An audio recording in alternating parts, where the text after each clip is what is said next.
જગન્નાથપુરીની અંદર પૂર્વે ગંગ રાજવંશના પુરુષોત્તમ દેવ નામના રાજા થયા, જેનું આ પુરીની અંદર રાજ્ય હતું અને ભગવાન જગન્નાથના પરમ ભક્ત હતા. આમ તો તમને ખ્યાલ હશે કે આજની તારીખે પણ જ્યારે અષાઢી બીજે રથયાત્રા નીકળે ત્યારે જગન્નાથપુરીના જે રાજા હોય, મંદિરના પટાંગણમાં રથ તૈયાર થાય, દરવાજામાંથી બહાર નીકળે એટલે પુરીના રાજા હાથમાં સોનાનો સાવરણો લઈ અને રસ્તો વાળે ને પાછળ પાછળ રથ આવે. તે દિવસે નિયમ હતો ને આજે પણ નિયમ છે. તો આ પુરુષોત્તમ દેવ ભગવાનના ખૂબ જ મહિમાવાળા હતા. નામ જ એવું છે તો ગુણ પણ એની અંદર એવા જ હતા. દર વર્ષે રથયાત્રાના સમયે ભગવાન જગન્નાથને પ્રસન્ન કરવા માટે રથની આગળ પોતે રસ્તો વાળતા. રાજા એવું માનતા કે આ સંસારની અંદર દરેક વસ્તુના માલિક, દરેક વસ્તુના શાસક ભગવાન છે. આ તો આપણે ખોટે ખોટી ડિગ્રીઓ લઈને બેસી ગયા છીએ, બાકી જગતના નાથ ભગવાન જગન્નાથ છે. અને એની સામે નીચી ટેલ ચાકરી કરવી તો આ તો એક પ્રકારની સેવા કહેવાય. આ કાંઈ ખોટું કામ નથી. તમે જુઓ છો આપણા સંપ્રદાયની અંદર પણ ઉત્સવ સમૈયા વગેરે હોય તો મોટા મોટા શેઠ શાહુકારો બધા જ બહુ મોટી મોટી સેવાઓ કરી હોય આવ્યા હોય તો એમના ભાગમાં સેવા બહુ ઓછી આવતી હોય. તો એ લોકો વહેલા 3 વાગ્યાના ઉઠી લક્ષ્મીનારાયણ દેવના મંદિરને વાળી અને કચરા પોતા કરતા હોય. ગોપીનાથજી મહારાજના મંદિરને વાળી અને કચરા પોતા, જેણે ઘેર ક્યારેય પણ હાથમાં ઝાડું કે પોતું લીધું ન હોય પણ ભગવાનનો મહિમા સમજી અને કરતા હોય. અમદાવાદ મંદિરમાં તો વર્ષોથી નિયમ છે કે સવારમાં નરનારાયણ દેવના મંદિરમાં કચરા પોતા થાય ત્યારે દરેક ડોલની અંદર પાણીની ડોલ ભરવામાં આવે ને પોતા બાળવા, એમાં 1 અત્તરની શીશી નાખવાની કાંઈ એમને માટે. અને એ સુગંધિત જળથી નરનારાયણ દેવના મંદિરમાં પોતા થાય તો તમે વિચાર કરો કે જેને લોકો શરીરના સૌંદર્ય માટે જેનો ઉપયોગ કરતા હોય તો આ ભક્તોને કેટલો બધો મહિમા હશે. તમને ખબર છે નાની નાની શીશીઓ મળે એટલે એ 2-4 શીશી રોજ ખિસ્સામાં લઈને જાય અને એમાં નાખી એમાં પોતા બોળી પાણી ડોળું થાય, ફેંકી બીજી ડોલ બીજી શીશી. તો આવી રીતે આજે પણ મંગળા પહેલાં નરનારાયણ દેવના મંદિરમાં પોતા થાય છે. તો આ વસ્તુ કાંઈ મહિમા વગર થાય નહીં. અને રોજ 4-5 અત્તરની બોટલ લઈને જતો હોય માણસ, કાંઈ જેવો તેવો તો હોય જ નહીં. તો આવો આ સંસ્કૃતિમાં ભગવાનની સાધુ સંતોની સેવાનો મહિમા છે.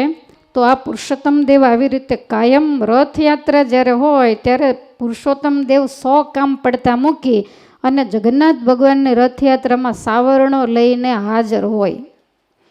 એની જિંદગીમાં મોટામાં મોટો આનંદનો કોઈ દિવસ હોય તો એ રથયાત્રાનો દિવસ. તો આ રાજા એક વખત દક્ષિણ ભારતના પ્રવાસે ગયા અને ત્યાં કાંચી નામના, આપણે કાંચીપુરમ કહીએ છીએ, તો એ કાંચી નામના નગરની અંદર પહોંચ્યા. સરસ નગરની બહાર બગીચો હતો, એમાં ડેરા તંબુઓ નાખી અને પડાવ નાખ્યો. ત્યાંના કાંચીના રાજાને ખબર પડી કે જગન્નાથપુરીના રાજા આપણા બગીચામાં આવી અને ઉતારો કરીને રહ્યા છે, એટલે કાંચીના રાજા પુરુષોત્તમ દેવને મળવા આવ્યા. બહુ આગ્રહ કરી અને પોતાના રાજ્યની અંદર લઈ ગયા. પુરુષોત્તમ દેવની ઉંમર ખૂબ જ નાની હતી, યુવાન હતા. વાતચીત કરી, એમનો ભક્તિભાવ વગેરે જોયો તો આ કાંચીના રાજાને પદ્માવતી નામે એક જ રાજકુમારી હતા. એ પણ ભગવાનને વિશે ખૂબ જ પ્રીતિવાળા હતા. એને એમ થતું કે રજવાડાની અંદર જન્મ છે પણ ભગવાનનું ભજન થાય એવું ઘર મળે તો સારું, નહીંતર આમને આમ જ જિંદગી બરબાદ થઈ જશે. તો કાંચીના રાજા અને પુરુષોત્તમ દેવ બંને ભગવાન જગન્નાથના પ્રગટ પરચાઓની જ્યારે વાતો કરતા હોય, કાંચીના રાજા સાંભળતા હોય ત્યારે રાજકુમારીએ પણ છાને ખૂણે સાંભળ્યું. તો એમને એવું લાગ્યું કે વરવા જેવો તો આ પુરુષ છે કે જેની સાથે રહેવાથી આપણે ભગવાનની સેવા કરી શકીશું અને આ શરીરને અંતે પરમાત્માને પામી શકીશું. એટલે એણે એના પિતાને વાત કરી રાજકુમારીએ. એટલે એના પિતાએ કહ્યું કે કાંઈ વાંધો નહીં, તમામ સદ્ગુણો એમાં છે. 2-3 દિવસ ત્યાં પુરુષોત્તમ દેવ રોકાયા. એટલે એક દિવસ કાંચીના રાજાએ એવું કહ્યું કે રાજા, તમે લગ્ન કર્યા છો, તમારે રાજરાણી છે કે નહીં? ત્યારે પુરુષોત્તમ દેવ કહે છે કે ના, હજુ તો હવે મારી ઉંમર થઈ એટલે કાંઈ લગ્ન કર્યા નથી. એટલે વાત કરી કે મારી રાજકન્યા પદ્માવતી છે, તો મારી એવી ઈચ્છા છે કે તમારી સાથે મારે એને પરણાવવી. એટલે રાજાએ કહ્યું કે હું તો જગન્નાથપુરીનો રાજા અને ભગવાન જગન્નાથનો હું આશ્રિત છું, એટલે મને મારી ભજન ભક્તિમાં મદદ કરે એવી રાજકન્યા હોય તો ચાલે એવું છે. માટે એને મળવા દો, એની સાથે મને વાતચીત કરવા દો, મને યોગ્ય લાગશે તો હા પાડીશ. એટલે તરત જ રાજકુમારી પદ્માવતીને બોલાવ્યા, પુરુષોત્તમ દેવની સાથે વાતચીત કરી, બંનેને સામ સામે ગમ્યું. એટલે સગપણ નક્કી થયું. પુરુષોત્તમ દેવે રજા લીધી ત્યારે કાંચીના રાજાએ કહ્યું કે લગ્નનો જ્યારે સમય થશે ત્યારે પ્રસ્તાવ લઈ અને મારો રાજમંત્રી પુરીમાં આવશે. પુરુષોત્તમ દેવ કહે છે કાંઈ વાંધો નહીં. સમય થયો અને એમ કરતાં અષાઢ મહિનો આવ્યો, રથયાત્રાના દિવસો નજીક આવ્યા અને એ જ વખતે કાંચીના રાજાએ લગ્ન માટે પ્રસ્તાવ લઈ અને પોતાના મંત્રીને જગન્નાથપુરી મોકલ્યા. પુરુષોત્તમ દેવે મંત્રીનું બહુ જોરદાર સ્વાગત કર્યું, સરસ ઉતારો આપ્યો અને પછી એવું કહ્યું કે હે મંત્રીવર્ય, રથયાત્રાનો જ્યારે દિવસ હોય ને ત્યારે હું કોઈ સાંસારિક કાર્યમાં રસ લેતો નથી. માટે રથયાત્રા અમારા ભગવાનની પાછી જ્યારે આવી જાય ત્યાં સુધી લગ્નનો પ્રસ્તાવ હું નહીં સ્વીકારું. અને તમને એવું લાગતું હોય તો તમે હમણાં અઠવાડિયું 15 દિવસ અહીંયા રોકાઈ જાઓ અને રથયાત્રાના દર્શન કરો. ત્યારે મંત્રીને એમ થયું કે આવો સરસ મજાનો ઉત્સવ છે, સહેજે સહેજે મોકો મળ્યો છે તો રોકાઈ જાઓ. એટલે એ પોતે રોકાઈ ગયા. રથયાત્રાનો દિવસ આવ્યો, શુભ મુહૂર્ત નક્કી થયું. ભગવાન જગન્નાથ, બલરામજી અને સુભદ્રાજી સુંદર રથની અંદર બિરાજમાન થયા. ભગવાનનું સુદર્શન ચક્ર એને પણ રથમાં બિરાજમાન કરવામાં આવ્યું. અનેક પ્રકારના વાજા, નગારા, ઢોલ જગન્નાથપુરીમાં તે દિવસે કાને પડ્યું કાંઈ સંભળાઈને એટલો આનંદ ઉત્સવ હોય અને હજારોની સંખ્યામાં ભક્તો ઉમટી પડેલા. 10 દિશાઓ શંખના ધ્વનિથી ગુંજી ઉઠેલી. કાંચીના રાજમંત્રી આ રથયાત્રાના દર્શને આવ્યા ને એણે જોયું તો રથ ઊભો છે ને એની આગળ રાજા પુરુષોત્તમ દેવ કે જેની સાથે પદ્માવતીને પરણાવવાના છે, તો એ હાથમાં સાવરણો લઈને ઊભા છે. પેલો મંત્રી વિચાર કરે કે આ સાવરણો કેમ લીધો હશે? રાજાને માટે સાવરણો લઈને રસ્તો વાળવો એ તો બહુ હલકું કામ ગણાય. મંત્રી કાંઈ બોલ્યો નહીં. જ્યાં જય જયકાર થયા ને એ જ વખતે રથ ચાલવાની તૈયારી અને રાજા વાંકા વળી અને સરસ રીતે આખો આગળથી રસ્તો સાફ કરે છે. પણ આ વાતને મંત્રી સમજી શક્યા નહીં. એ તો મૂંઝવણમાં મુકાઈ ગયા કે આ સામાન્ય માણસની જેમ રસ્તો વાળે છે. જગન્નાથપુરીનો રાજા કહેવાય પણ આને કાંઈ ઊંડી સાનભાન છે નહીં. કેટલા બધા નોકર ચાકર અને આટલા બધા લોકોની વચ્ચે સાવરણી લઈ અને સામાન્ય માણસની જેમ જે રસ્તો વાળે એને કાંચીની રાજકુમારી કોઈ દી અપાય જ નહીં. જગન્નાથ ભગવાનની સેવા છે આ વાતની આને ખબર જ નહોતી. એટલે એણે રાજાને આ નીચું કામ કરે છે એવું માની અને એમ થયું કે મારા કાંચીની રાજકુમારીનું અપમાન થાય એટલે એટલા દર્શન કરીને પૂછ્યા વગરના નીકળી ગયા. જઈ અને કાંચીના રાજાને વાત કરી કે રાજા, આપણે અવળી જગ્યાએ અટવાણા છીએ. કેમ? તો કે તમે એને રાજા અને ભગવાનનો ભગત ને ઘણું બધું જાણીને કન્યા દીધી, પણ એના કામ તમને ખબર જગન્નાથપુરીના રસ્તા વાળે છે.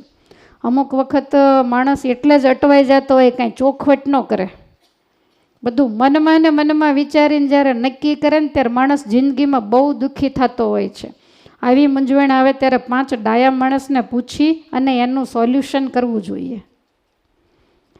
હવે રાજાએ તો ક્યારેય જગન્નાથપુરી જોયું નથી અને મંત્રી ઉપર પૂરેપૂરો વિશ્વાસ. તો એણે કહ્યું કે આ તો મારી રાજકુમારી છે અને જે રસ્તા વાળતો હોય, ભલે રાજા હોય, પણ આવા નીચા કામ કરે તો એને તો મારી દીકરી હું પણ ન આપું. એટલે આને પણ અવળું સમજાયું. તમે જોજો, તમારા કોટ વગેરે હોય ને એને એક બટન ઊંધું બંધ થાય પછી આખી લાઈન ઊંધી જ બંધ થાય. એકને અવળું સમજાય નહીં, પાછો કેટ લઈને અવળું સમજાવીને અવળા માર્ગે ચડાવે. એટલે રાજાને એમ થઈ ગયું કે પુરુષોત્તમ દેવે અમારું અપમાન કર્યું છે. પોતે આવા નીચા કામ કરે એ વાત અમને ક્યારેય એણે કરી નહીં. અને મેં બધાય જાહેરાત કરી કે મારી રાજકુમારીના લગ્ન એની સાથે કરવા માટે હવે હું મારી દીકરી તો એને નહીં દઉં, પણ હવે તો હું સ્વયંવર ગોઠવીશ.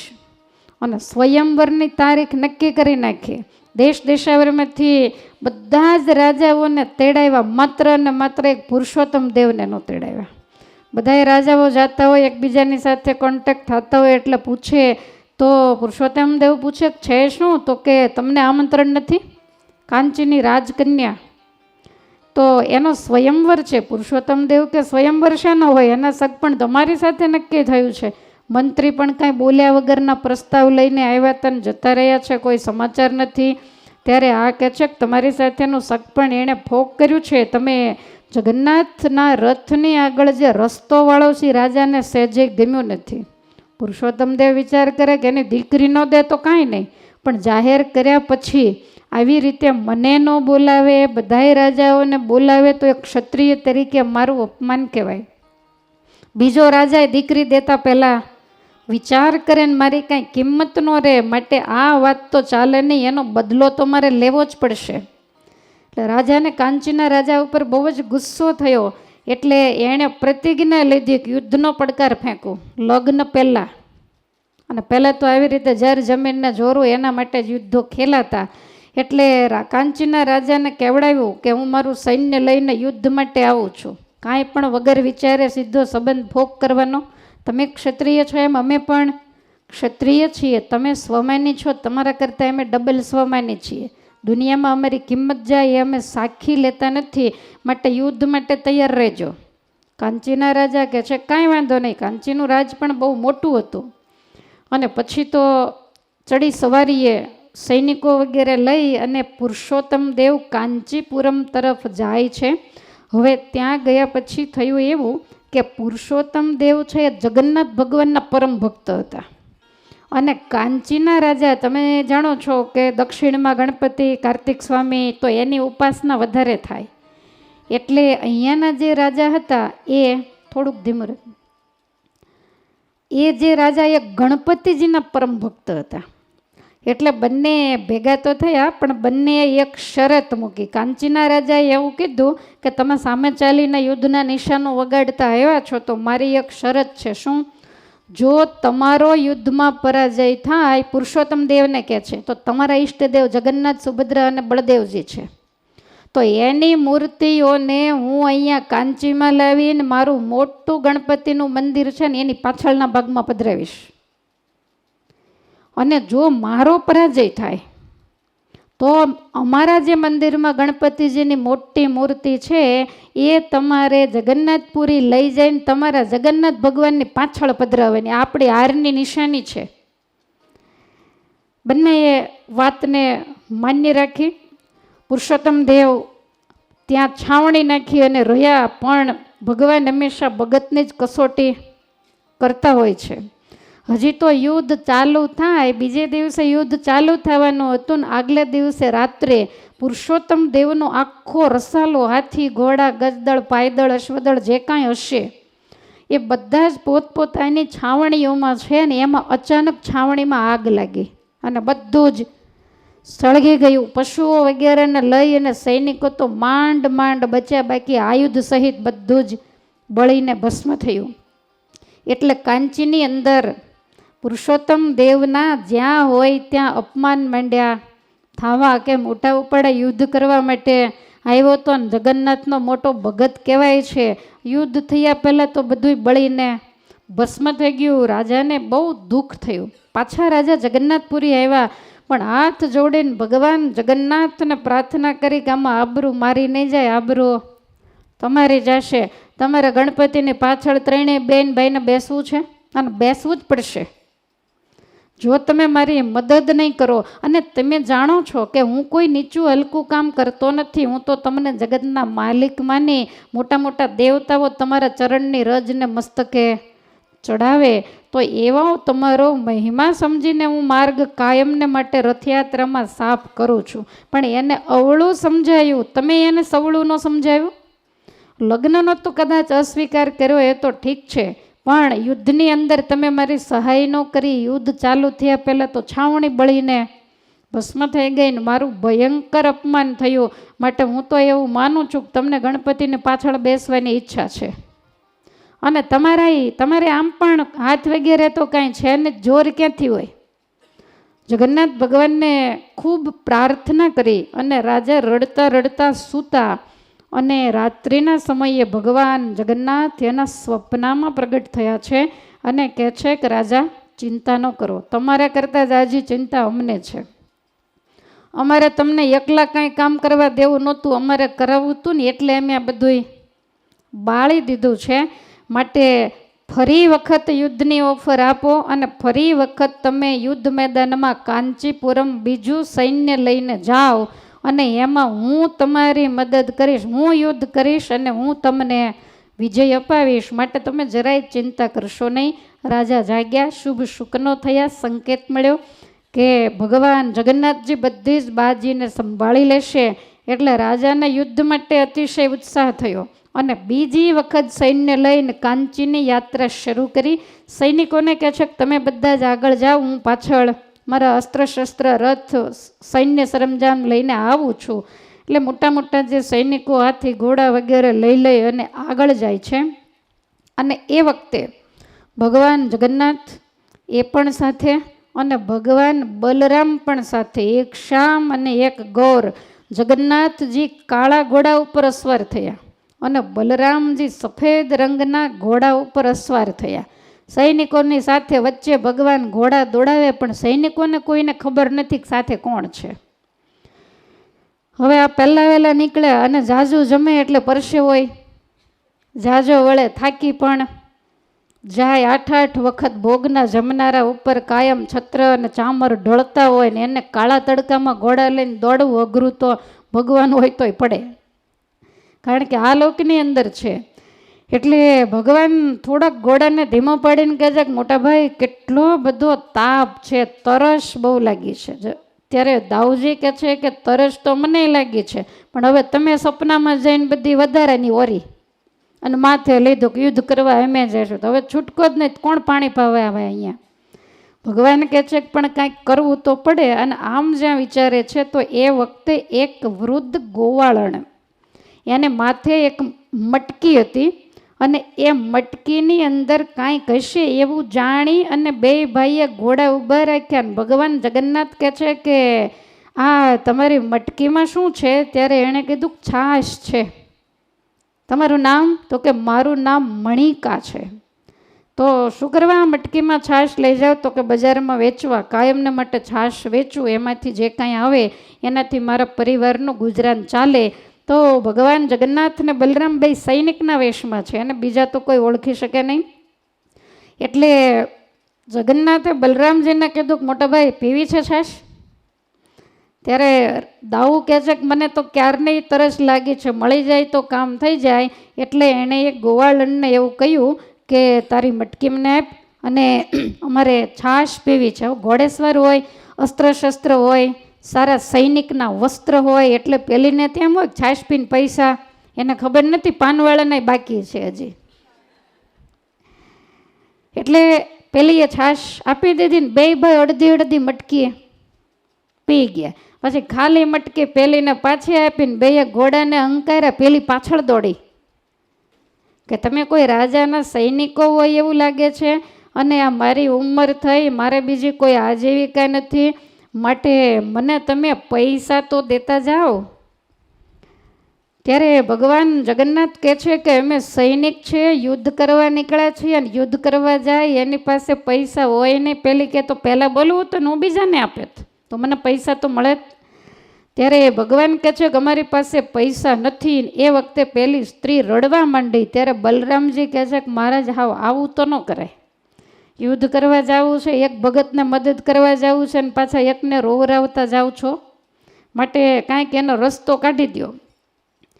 એટલે ભગવાન જગન્નાથજીએ તરત જ ઘોડા ઉપરથી નીચે ઉતરી અને આંગળીમાં એક વીંટી પહેરેલી સોનાની અંગૂઠી, તો એ અંગૂઠી એ બાઈને આપી અને એવું કહ્યું કે આને તમારી પાસે રાખો. આ કે છે કે આટલી છાશમાં કાંઈ આટલી મોટી વીંટી ન હોય, તો કે મેં તમને દીધી નથી, આ તો વિશ્વાસ અપાવવા દીધી છે, પણ થોડા સમય પછી અમારા રાજા અહીંથી નીકળશે, પુરુષોત્તમ દેવ, તો એને તમે આ વીંટી દઈ દેજો અને એમ કહેજો કે તમારો એક સૈનિક છાશ પીને વીંટી દઈને ગયો છે, એટલા બધા પૈસા ન થાય, એટલે છાશના પૈસા અમને ચૂકવી દો અને આ વીંટી તમે પાછી લેતા જાઓ. આવી રીતે કહ્યું.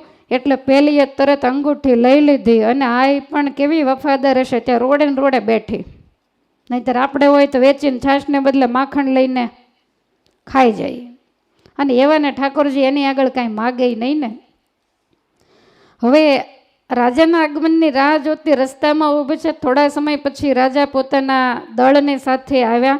એટલે આ મણિકા નામની સ્ત્રીએ રાજાને રોક્યા ને એવું કીધું કે તમારા સૈનિકો અહીંયાથી ગયા ને એમાં 2 સૈનિકોએ મારી પાસેથી છાશ લઈને પીધી છે. રાજા કે અમારા સૈન્યમાં એવો રિવાજ જ નથી, કોઈ સૈનિક માગે જ નહીં, અમારે બધો રસાલો સાથે જ હોય, માટે આ વાત તો હું માનું નહીં. કયા સૈનિકો હતા? તો કે એ તો ખબર નથી, બીજા બધા સૈનિકો એક સરખા હતા, એ તો બધા ગયા, પણ 2 જે હતા ને એમાં એક સાવરો કાળો જેનો વર્ણ અને કાળા ઘોડા માથે બેઠો હતો, અને એક બહુ જ ગોરો હતો અને એ સફેદ ઘોડા ઉપર બેઠો હતો.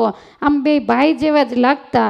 તો એણે મારી પાસે છાશ માગી એટલે મેં એને આપી દીધી, અને મેં પૈસા માગ્યા ને તો એણે મને વીંટી આપી છે. રાજા કે બતાવી વીંટી, અને જ્યાં વીંટી બતાવી તો એ અંગૂઠી રાજાએ પોતે જ ભગવાન જગન્નાથને અર્પણ કરેલી, અને એ અંગૂઠી કાયમ ભગવાનના હસ્તકમળ ઉપર પધરાવવામાં, કારણ કે એમને આંગળી વગેરે તો કાંઈ છે નહીં.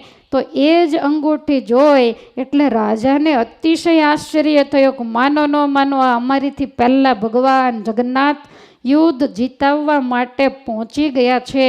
રાજાને બહુ આશ્ચર્ય થયું. રાજા કહે છે કે તારું નામ શું છે? આ કહે છે કે મણિકા, તો તું દુનિયામાં બહુ જ ભાગ્યશાળી છે. ખટ દર્શનમાં ખોળ્યાને લાદે, નરહરી નેત્રા તાણે, 56 ભોગ જેની આગળ મૂકવામાં આવે તો એ દાણો ઓછો ન કરે, અને તારી પાસેથી સામે ચાલીને માગીને છાશ પી ગયા, માટે યાદ રાખે કોઈ સામાન્ય નહોતો, મારા ઈષ્ટદેવ જગન્નાથ હતા, અને એના જ્યેષ્ઠ બંધુ એ બલરામજી હતા, અને તારી પાસેથી છાશ પીધી, માટે આ વીંટી પાછી લાવી પ્રસાદીની, અને એને બદલે તને પૈસા નહીં, એને બદલે હું તને 10 ગામ આપું છું.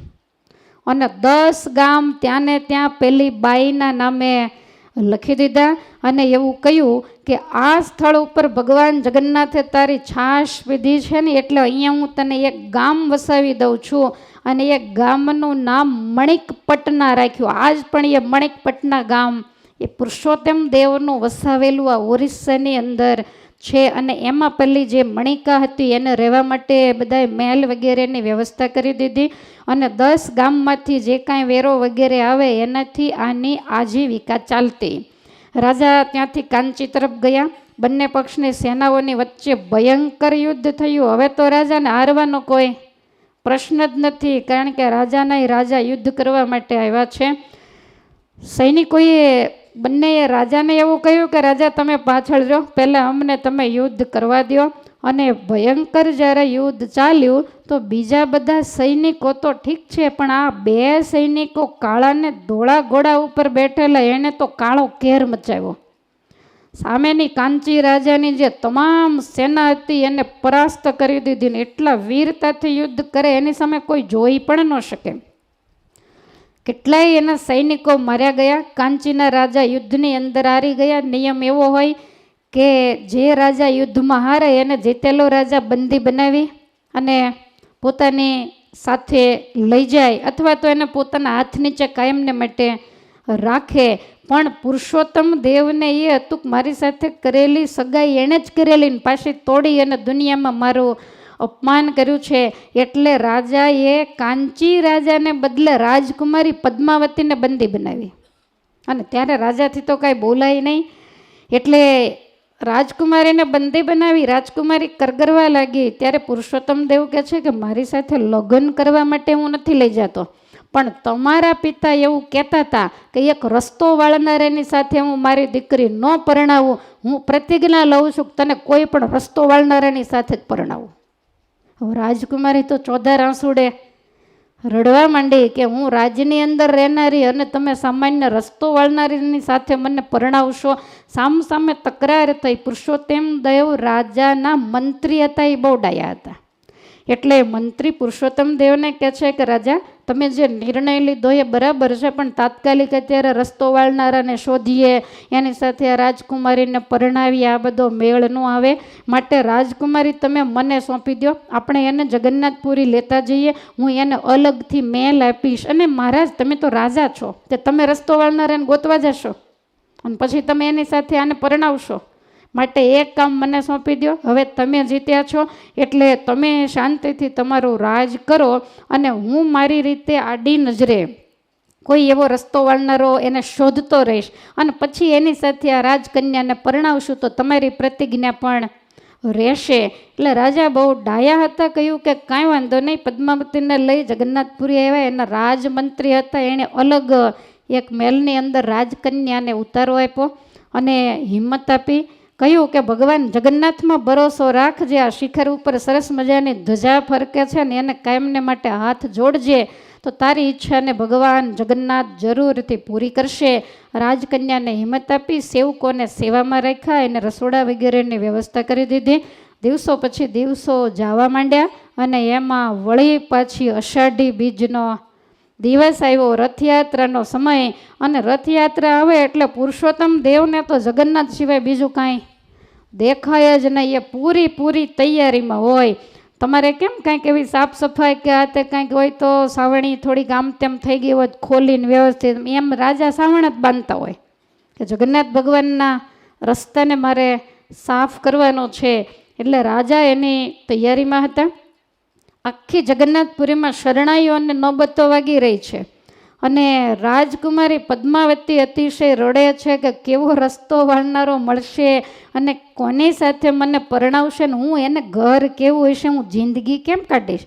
આ મારા પિતાએ વધારાની ઓરી, નહીતર કાંઈ પુરુષોત્તમ દેવનો વાંક નહોતો, પણ મારા પિતાએ જ આ બધું કર્યું છે. પોતાના નસીબને પોતે જ્યારે દોષ આપે છે અને રડે છે એ વખતે ભગવાન જગન્નાથ, સુભદ્રા અને બલરામજીનો રથ બરોબર ચોકમાં તૈયાર થયો. પુરુષોત્તમ દેવ આગળ રસ્તો વાળે છે. ધીમે ધીમે પુરીના રાજમાર્ગ ઉપર રથ નીકળ્યો અને આ બાજુ અતિ બુદ્ધિમાન એવા મંત્રીએ જઈને પદ્માવતીને કીધું કે 16 શણગાર સજો. તો કે 16 શણગાર શું સજે, વાળવાવાળાને ઘરે જવું એમાં 16 શણગાર સજવાનો કોઈ મતલબ નથી. મંત્રી કહે છે કે હું કહું એમ કરો, હું તમારું બુરું ક્યાં રહી પણ નહીં કરું. એટલે સેવિકાઓએ રાજકુમારીને 16 શણગાર સજાવ્યા અને જ્યાં રાજા પુરુષોત્તમ દેવ રસ્તો વાળે છે ને ત્યાં લઈને આવ્યા. અને રાજા પુરુષોત્તમ દેવને એવું કહ્યું કે આ રાજકુમારીનો હાથ તમારા હાથમાં સોંપું છું. પુરુષોત્તમ દેવ કે કેમ? તો કે તમે રસ્તો વાળનારા છો કે નહીં? આજે આખો દિવસ તમે રસ્તો વાળો. તમારી પ્રતિજ્ઞા હતી કે રાજકન્યાને રસ્તો વાળનારાની સાથે પરણાવી, એટલે આજે હું આ કન્યાનું કાંડું તમારા હાથમાં સોંપું છું. પુરુષોત્તમ દેવ તો સામે સામે મંત્રીની ચતુરાઈ જોઈને સામે જોઈ રહ્યા. બહુ પ્રસન્ન થઈને કહે છે ઘરે લઈ જાઓ, રથયાત્રા પૂરી થાય પછી લગ્ન જરૂરથી કરીશ. રથયાત્રા પૂરી થઈ અને ત્યાર પછી આ પદ્માવતીની સાથે પુરુષોત્તમ દેવે લગ્ન કર્યા છે. લગ્ન કર્યા પછી પુરુષોત્તમ દેવ પદ્માવતીને કહે છે કે જ્યારે હું યુદ્ધ કરવા તમારા રાજ્યમાં આવ્યો ને ત્યારે અમારે બોલી થઈ છે કે જો હું હારી જાઉં તો મારા ઈષ્ટદેવને તારા પિતાના ઈષ્ટદેવની પાછળ બેસાડવાના, અને જો તારા પિતા હારી જાય તો મારા ઈષ્ટદેવની પાછળ એના ઈષ્ટદેવ ગણપતિને બેસાડવાના. માટે હવે શું કરશું? રાજકન્યા કે મારા પિતાને પૂછી જુઓ. અને તરત જ કાંચી રાજાને પૂછવામાં આવ્યું. કાંચી રાજા કે તમને સારું લાગે એમ કરો, કાંચીપુરમમાં બહુ મોટું ગણપતિનું મંદિર હતું. ત્યાં ચતુર્ભુજ શ્યામ વર્ણની ગણપતિની મૂર્તિ હતી અને એ મૂર્તિને એ મંદિરમાંથી ઉઠાવી રથમાં બેસાડીને વાજતે ગાજતે પુરીમાં લાવવામાં આવી. જગન્નાથ ભગવાનના શિખરની પાછળ એક ગણપતિ બિરાજે છે. કાંચીથી આવ્યા છે એટલે બહાર લખ્યું છે કાંચી ગણેશ મંદિર. તો એ કાંચીપુરમથી આવેલા છે. આપણે પહેલે દિવસે જ્યારે ગયા ત્યારે મંદિરની પ્રદક્ષિણા પાછળથી પેલી એકાદશી ને એ બધું છે તે એની સામે જ મેં કીધું હતું કે આ પાટીઓ વાંચી લો, હું એની કથા તમને કહીશ. તો એ ગણપતિ પુરુષોત્તમ દેવ એ જ્યારે જીત્યા, કાંચીના રાજા હાર્યા, એટલે એ ગણપતિ ત્યાંથી આવેલા છે. તો એને આજે પણ જ્યારે ફરીવાર દર્શન કરવા આપણે કાલે બપોર પછી ધજાજી માટે જવાનું છે ત્યારે ખાસ પાછળના બરોબર પાછળના ભાગમાં પધરાવ્યા છે. અને આજે પણ એવો રિવાજ છે કે કોઈ પણ એ પુરીના રાજા હોય તો એ રથયાત્રા જ્યારે નીકળે ત્યારે રસ્તો સાફ કરે અને પછી કદાચ રાજાશાહી જો જતી રહે તો પછી ઓરિસ્સાના જે રાજા કહેતા મુખ્યમંત્રી, તો એને આ રસ્તો સાફ કરવાનો હોય એવો આજે પણ રિવાજ છે. તો આવા બોલતા ચાલતા ભગવાન જગન્નાથપુરીની અંદર પ્રગટ બિરાજે છે, શિખર ઉપર જેની ધર્મ ધજા લહેરાય છે. તો આવા મોટા મોટા રાજા મહારાજાઓ હતા, એના કામ પણ એના ભક્તિભાવને વશ થઈ અને ભગવાન જગન્નાથજીએ કરેલા છે. એવા ભગવાન જગન્નાથજીને સ્તુતિના માધ્યમથી આપણે પ્રસન્ન કરી અને ત્યાર પછી સત્સંગી જીવનની કથાની અંદર આપણે આગળ વધીશું. તો ભગવાન જગન્નાથની સ્તુતિ. ભવારણ્યમાં ભ્રાંત દ્રષ્ટે મહામોહ મોક્ષસ્ય સંદિગ્ધ ભૂત વૃથા ચેષ્ટમાનસ્ય તૃષ્ણાતુરસ્ય પતિ ત્વં મમેકો જગન્નાથ દેવ. પતિ ત્વં મમેકો જગન્નાથ દેવ. સ્વકર્માચિતે નાપી દુઃખેન નિત્યં પૃષં ક્લિશ્યમાનસ્ય રોગેશ શોકે મહાત્રાસ પાશેન બાંધસ્ય નૂનં. પતિ ત્વં મમેકો જગન્નાથ દેવ. પતિ ત્વં મમેકો જગન્નાથ દેવ. સદા રોગ જીર્ણસ્ય શંખાન્વિતસ્ય તપો યોગ વૈરાગ્યહીનસ્ય નિત્યં નિબદ્ધસ્ય નાનાવિધે મોહજાલે. પતિ ત્વં મમેકો જગન્નાથ દેવ. પતિ ત્વં મમેકો જગન્નાથ દેવ. ધનિર્વાણવૈ સ્વાપી નિર્જનિર્વા વિહીનસ્ય દીનસ્ય ચિંતાતુરસ્ય પરિત્રાણ બોધ્યગતસ્યાત્મબંધુ. પતિ ત્વં મમેકો જગન્નાથ દેવ. પતિ ત્વં મમેકો જગન્નાથ દેવ. જનન્યા ચ પિત્રા ભગિન્યા તથા હો વિહીનસ્ય દીનસ્ય મોહગતસ્ય ત્વદીયાંઘ્રિ પદ્મે સદા લોઠિતસ્ય. પતિ ત્વં મમેકો જગન્નાથ દેવ. પતિ ત્વં મમેકો જગન્નાથ દેવ. વૃષાપાદમધ્યે સુરક્તસ્ય નિત્યં વિરક્તસ્ય સત્ય સ્વરૂપે વરેણ્યે. વૃથાનાથ જાતસ્ય મનુષ્ય દેહે. પતિ ત્વં મમેકો જગન્નાથ દેવ. પતિ ત્વં મમેકો જગન્નાથ દેવ. કૃપા પૂર્ણ દ્રષ્ટ્યાપી સંવૃત્તિતસ્ય સુપુણ્યાપી યોગાર્થં દશસ્તભૂતે. વિયુક્તસ્ય મોહાत् સુયુક્ત શક્ત્યા. પતિ ત્વં મમેકો જગન્નાથ